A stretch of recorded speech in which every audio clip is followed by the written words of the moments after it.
Year 1850 को दिखाते हुए इस मूवी का स्टार्ट होता है। वहीं पर हमें एक राइटर दिखाया जाता है जो कि काफी फेमस था। वो राइटर इस जगह का नहीं था बल्कि वो यहाँ पर किसी से मिलने आया था। वो राइटर एक घर के डोर पर नॉक करता है, लेकिन उस घर में जो लेडी रहती थी वो उस राइटर को वापस जाने के लिए बोलती है क्योंकि वो समझ रही थी कि शायद वो कोई कस्टमर होगा। लेकिन वो राइटर उस लेडी को अपने बारे में इंट्रोड्यूस करवाता है कि मैं एक राइटर हूँ, ना कि कोई कस्टमर। वो लेडी फौरन समझ जाती है और दरवाजा खोलकर उस राइटर को अंदर बुला लेती है। वो राइटर इस घर में इस लेडी के हस्बैंड से मिलने आया था और इस लेडी के हस्बैंड का नाम थॉमस था जो कि एक बूढ़ा इंसान था। यहाँ पर वो राइटर उस बूढ़े आदमी यानी थॉमस से कोई स्टोरी सुनने आया था, लेकिन जैसे ही वो राइटर थॉमस से मिलता है थॉमस उसकी इंसल्ट करने लगता है कि क्या तुम पागल हो, इतनी दूर से सिर्फ मुझसे मिलने आए हो। लेकिन वो राइटर थॉमस के गुस्से को इग्नोर करता है। वो थॉमस को कहता है कि मैं आपके पास एक कहानी सुनने आया हूँ। यहाँ पर वो राइटर थॉमस को पैसों की ऑफर भी करता है कि अगर आप मुझे वो कहानी सुना दें तो मैं आपको अपने सारे पैसे दे दूंगा। ये कहते ही वो राइटर थॉमस के सामने अपने सारे पैसे भी रख देता है, लेकिन थॉमस इस ऑफर से साफ इनकार कर देता है और वो उस राइटर को कहता है कि तुम जाओ और गवर्नमेंट हिस्ट्री चेक करो, वहाँ पर तुम्हें वो कहानी मिल जाएगी। लेकिन वो राइटर थॉमस को कहता है कि मैंने वो रियल स्टोरी आपके मुंह से सुननी है, ना कि किसी गवर्नमेंट हिस्ट्री को चेक करना है। ये बात सुनकर थॉमस को राइटर पर गुस्सा आता है और वो उसे वहाँ से जाने के लिए कहता है। साथ साथ थॉमस ये भी कहता है कि मैं कुछ भी नहीं जानता।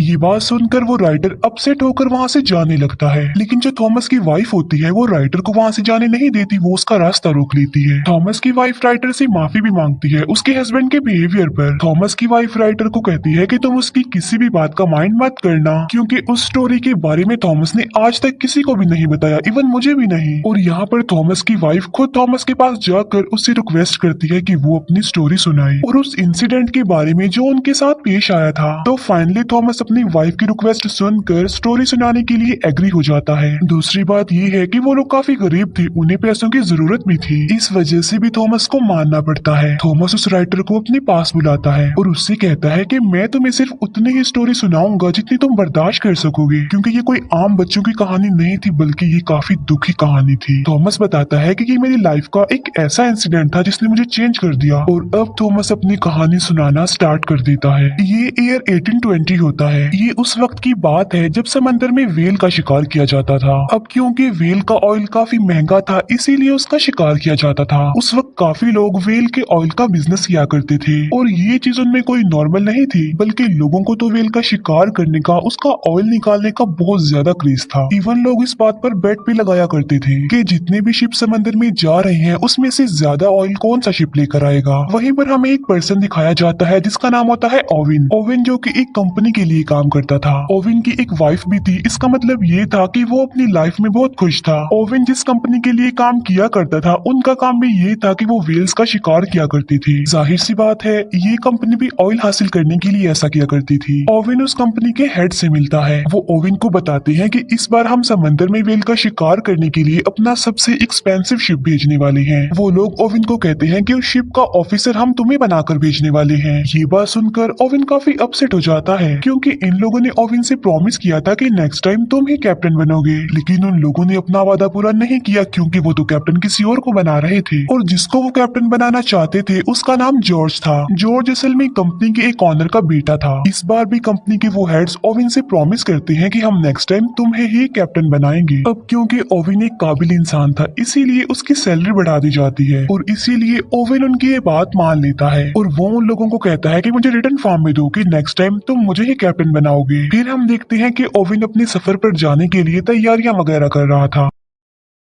ओविन की वाइफ उसके जाने पर ज्यादा खुश नहीं थी। वो ओविन को कहती है कि तुम मुझसे प्रॉमिस करो कि तुम सही सलामत जल्द से जल्द वापस आओगे। ओविन की वाइफ उसे एक लॉकेट भी पहना देती है ताकि ओविन को उसका ये प्रॉमिस याद रहे। इसके बाद हमें वही लड़का जॉर्ज दिखाया जाता है जो कि कैप्टन था। वहीं पर जॉर्ज का फादर भी था। जॉर्ज का फादर उसे कहता है कि बेटा जाओ और कामयाब होकर ही वापिस आना। फिर वो सब लोग जिन्होंने शिकार पर जाना था वो एक जगह पर आकर इकट्ठा हो जाते हैं। उन लोगों को भेजने के लिए वहाँ पर सिटी के काफी लोग भी आए होते हैं। वहीं पर पर हमें एक यंग लड़का दिखाया जाता है जिसका नाम होता है थॉमस। जी हाँ बिल्कुल, ये वही यंग थॉमस है जो हमें स्टोरी सुना रहा है, जो कि अब बूढ़ा हो गया है। थॉमस जो कि शिकार के लिए फर्स्ट टाइम जा रहा था समंदर में। उसी शिप पर ओविन का बचपन का फ्रेंड भी था और उसके बाकी फ्रेंड्स भी थे और साथी थे। इसके बाद ओविन और कैप्टन जॉर्ज एक दूसरे से मिलते हैं और बस यहीं से उन दोनों की नोकझोंक शुरू हो जाती है, क्योंकि जॉर्ज अपने कैप्टन होने का रोब ओविन पर जमा रहा था। लेकिन ओविन तो कुछ भी नहीं कर सकता था क्योंकि जॉर्ज कैप्टन था और उसे उसके अंडर ही काम करना था। फिर ये लोग अपने सफर पर चल पड़ते हैं और थोड़ी ही दूर जाते ही शिप में खराबी हो जाती है। ऐसा फील हो रहा था कि जैसे शिप एक जगह पर फंस गया हो। लेकिन यहाँ पर ओविन अपने स्किल्स का इस्तेमाल करके उस डिफिकल्ट कंडीशन को टैकल करता है बहुत अच्छे से। अब जाहिर सी बात है ओविन ऐसा इसलिए कर पाया क्योंकि वो बहुत ज्यादा एक्सपीरियंस था। लेकिन जो कैप्टन जॉर्ज था वो ऐसा बिल्कुल भी नहीं था। मतलब ये कि उसमें कोई भी ऐसी स्किल्स ऐसी एबिलिटीज नहीं थी। इसीलिए जब वो ओविन की एबिलिटीज या स्किल्स देखता है तो वो जेलस हो जाता है ओविन से और इस बात का बदला वो रात को डिनर पर ओविन से लेता है। जॉर्ज ओविन की काफी इंसल्ट करता है कि तुम गरीब हो और सिर्फ एक फार्मर के बेटे हो। अब क्योंकि ओविन से ये इंसल्ट बर्दाश्त नहीं हो रही थी और वो कुछ कर भी नहीं सकता था, इसीलिए वो वहाँ से उठकर चला जाता है और अपने साथियों को कहता है कि हमने कल सुबह जल्दी उठना है। उस शिप पर हम ये बात नोटिस करते हैं कि गरीब लोगों को ज्यादा इम्पोर्टेंस नहीं दी जाती थी, बल्कि उन्हें हमेशा छोटा ही समझा जाता था। नेक्स्ट डे जॉर्ज फिर से ओविन को ऑर्डर लगाने लगता है। अब ना चाहते हुए भी ओविन को जॉर्ज का ऑर्डर मानना ही पड़ता था। लेकिन फिर तभी ओविन का ध्यान एक समुद्री तूफान पर जाता है। वो ये बात जॉर्ज से शेयर करता है कि आगे समुद्री तूफान है, हमारे लिए खतरा है, इसीलिए हमें शिप को वापस मोड़ लेना चाहिए। लेकिन जॉर्ज ओविन की ये बात नहीं मानता और शिप को तूफान में ही ले जाने का ऑर्डर दे देता है। और जब वो लोग तूफान में एंटर करते हैं तो वो लोग वहाँ पर फंस जाते हैं। तूफान में भी ओविन चिल्ला रहा होता है कि शिप को वापस मोड़ लिया जाए जल्दी से। लेकिन जॉर्ज अभी तक अपनी जिद पर ही अड़ा हुआ था और वो शिप को और ज्यादा तूफान के अंदर ले जाता है। ऐसा करने से उनके लिए काफी खतरा था, उनकी जान का खतरा, शिप डूबने का खतरा। लेकिन किसी तरह करके वो तूफान से बाहर आ जाते हैं। इसके बाद जॉर्ज ओविन को कहता है कि तुम सबके सामने मुझसे सॉरी बोलोगे और हम इस शिप को वापस अपने आइलैंड पर लेकर जाएंगे। इसका मतलब ये है कि हम वेल का शिकार किए बगैर ही यहाँ से वापस चले जाएंगे। लेकिन यहाँ पर ओविन जॉर्ज को काफी समझाने की कोशिश करता है कि देखो, सिचुएशन को समझने की कोशिश करो, हम वापस खाली हाथ नहीं जा सकते क्योंकि ये बहुत सारे लोगों की जिंदगियों का सवाल है। वो लोग हमारा इंतजार कर रहे हैं कि हम तेल लेकर ही वापस लौटेंगे। और यहाँ पर ओविन जॉर्ज को राजी कर लेता है, इसीलिए वो लोग वापस जाने की बजाय अपने सफर के लिए आगे बढ़ते हैं। इसके बाद हमें डायरेक्ट 3 महीने बाद का सीन दिखाया जाता है और वो लोग एक ऐसी जगह पर पहुंच जाते हैं जहाँ पर उन्हें बहुत सारी वेल्स मिल जाती हैं। वो लोग वेल्स का शिकार करने के लिए अपनी बोट पर ही निकल जाते हैं। तभी ओविन एक वेल पर अटैक कर देता है और वो वेल पहले तो बचने की काफी कोशिश करती है, लेकिन फिर वो मर जाती है। बाद में वो लोग उस वेल को शिप पर ले आते हैं और वो लोग उसका तेल निकालने लग गए। उन लोगों ने अब वेल के अंदर भी तो किसी को भेजना ही था। अब क्योंकि थॉमस साइज में काफी छोटा था, इसीलिए ओविन वेल के अंदर थॉमस को भेजता है। फिर शिकार किए उन्हें काफी दिन गुजर जाते हैं, लेकिन अब उन्हें कोई भी शिकार नहीं मिल रहा था। और मुसीबत की बात तो ये थी कि उनके खाने का सामान भी खत्म हो रहा था। अब क्योंकि वो लोग ज्यादा आगे तक नहीं गए थे, इसीलिए वो बीच में एक आइलैंड पर रुक जाते हैं। वहीं पर वो लोग एक कैप्टन से मिलते हैं और वो भी वेल के शिकार के लिए ही वहाँ पर आया था। वो सब लोग उस आदमी से मिलते हैं और वो उन लोगों को अपने शिकार की आखिरी कहानी सुनाता है।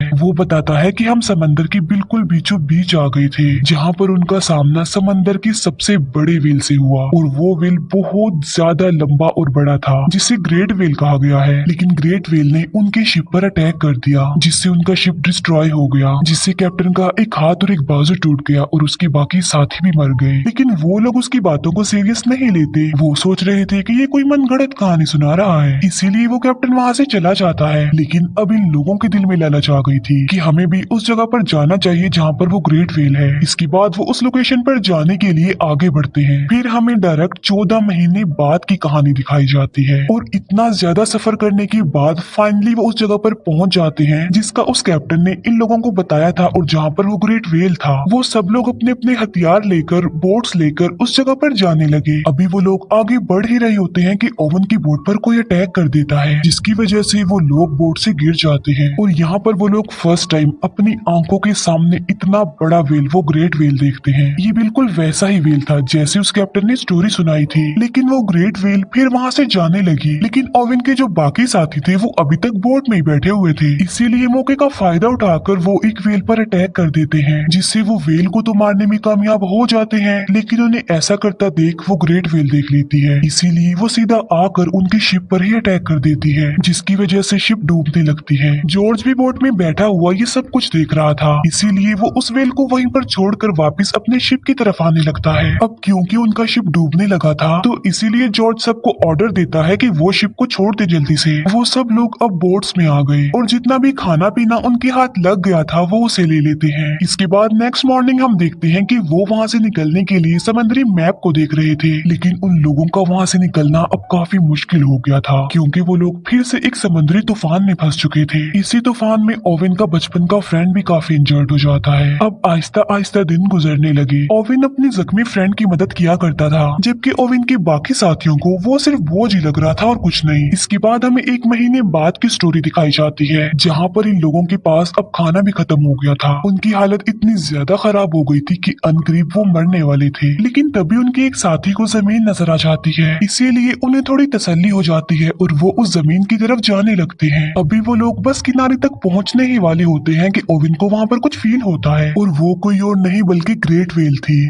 जो कि उन सारी बोट से टकरा जाती है और उनकी बोट्स टूट जाती हैं। तब वो लोग समंदर की लहरों के साथ किनारे तक पहुंच जाते हैं, और अब उन लोगों की हालत किसी जानवर से कम तो नहीं थी। यानी आइलैंड पर आकर उन्हें जो कुछ भी मिलता जा रहा था वो उसे ही खा रही थी जिंदा रहने के लिए। फिर जॉर्ज अपने साथियों को आग जलाने के लिए बोलता है, जिससे होगा ये कि अगर समंदर में कोई शिप होगा तो वो उन लोगों को देख लेगा और उन्हें वहाँ से ले जाएगा। जहाँ पर वो लोग रह रहे थे वो एक बंजर आइलैंड था, वहाँ पर कोई आबादी नहीं थी। फिर एक दिन खाने की तलाश में उन्हें उस आइलैंड पर एक केव मिल जाती है, जिसके अंदर बहुत सारे लोगों के स्केलेटन्स पड़े हुए थे। इसका मतलब ये है कि वहाँ पर पहले भी लोग आकर फंस चुके थे, लेकिन उनकी हेल्प के लिए कोई नहीं आया। इसीलिए वो लोग सोच रहे थे कि वो भी एक दिन उन्हीं लोगों की तरह मर जाएंगे। फिर वो लोग वहाँ से निकलने का फैसला करते हैं और अपने टूटी हुई बोट्स को रिपेयर करने लगते हैं। उनमें से कुछ लोग आइलैंड पर रहने का ही डिसाइड करते हैं, और उन लोगों में ओवेन का बचपन का फ्रेंड भी शामिल था। लेकिन जाते जाते ओवेन अपने फ्रेंड से प्रॉमिस करके जाता है कि मैं तुम्हारे लिए हेल्प जरूर लेकर आऊंगा।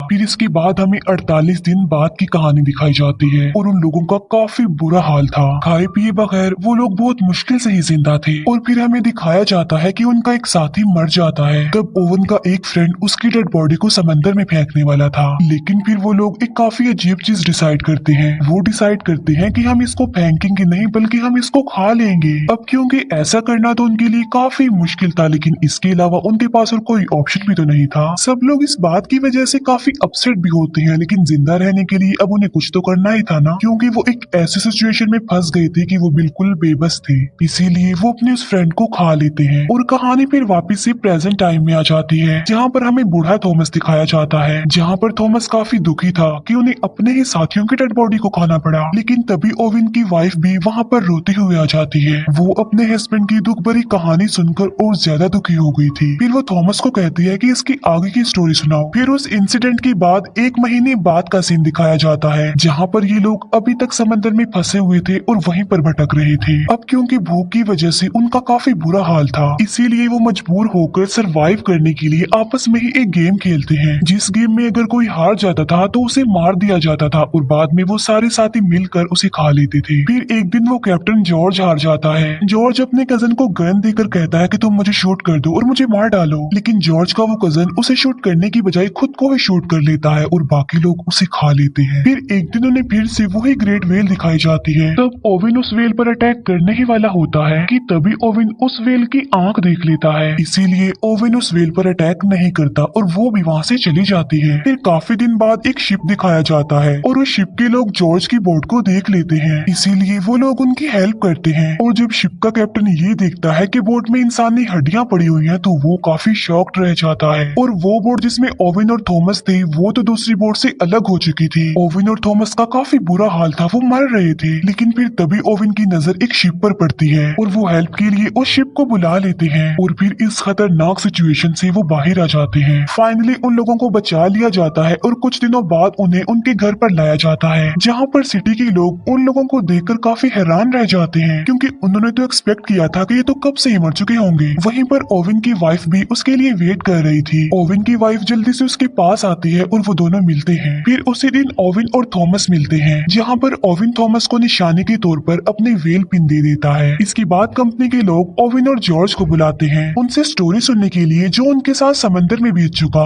अब क्योंकि उनकी बात पर बिलीव तो किया जाने वाला नहीं था, इसीलिए ओविन वहाँ से जाने लगता है। ओविन जाते जाते जॉर्ज को कहता है कि तुम अपने कैप्टन होने का फर्ज अदा कर दो, इन्हें सब कुछ सच सच बता दो। जहाँ पर जॉर्ज पहले तो झूठ बोलता है लेकिन फिर वो सारी बात सच बता देता है। लेकिन कंपनी के जो लोग होते हैं वो कोई मनगढ़ंत कोई झूठी कहानी ही बता देते हैं। इसके बाद हमें फिर से ओविन दिखाया जाता है। अब क्योंकि ओविन को अ काइंड ऑफ नई जिंदगी मिली थी, इसीलिए वो अपनी न्यू लाइफ का बड़े अच्छे से स्टार्ट लेता है और वादे के मुताबिक उसने उस आइलैंड पर अपने फ्रेंड के पास कोई बोट भी भेज दी। लेकिन अब काफी देर हो चुकी थी क्योंकि ओविन का फ्रेंड मर चुका था और यहाँ पर थॉमस की कहानी कंप्लीट हो जाती है। कहानी सुना देने के बाद थॉमस उस राइटर से पूछता है कि क्या तुम इस कहानी को दुनिया के सामने लाओगे, जिस पर राइटर कहता है कि जी हाँ, लेकिन मैं इस स्टोरी को एक ऐसा मोड़ दूंगा जो कि रियल इंसिडेंट पर बेस्ड होगी। इसके बाद हमें काफी महीनों बाद का सीन दिखाया जाता है, जहाँ पर हम देखते हैं कि उस राइटर ने बुक लिख दी और वो काफी फेमस भी हो गया। और इसी के साथ ये मूवी यहीं पर एंड हो जाती है। Thank you for watching.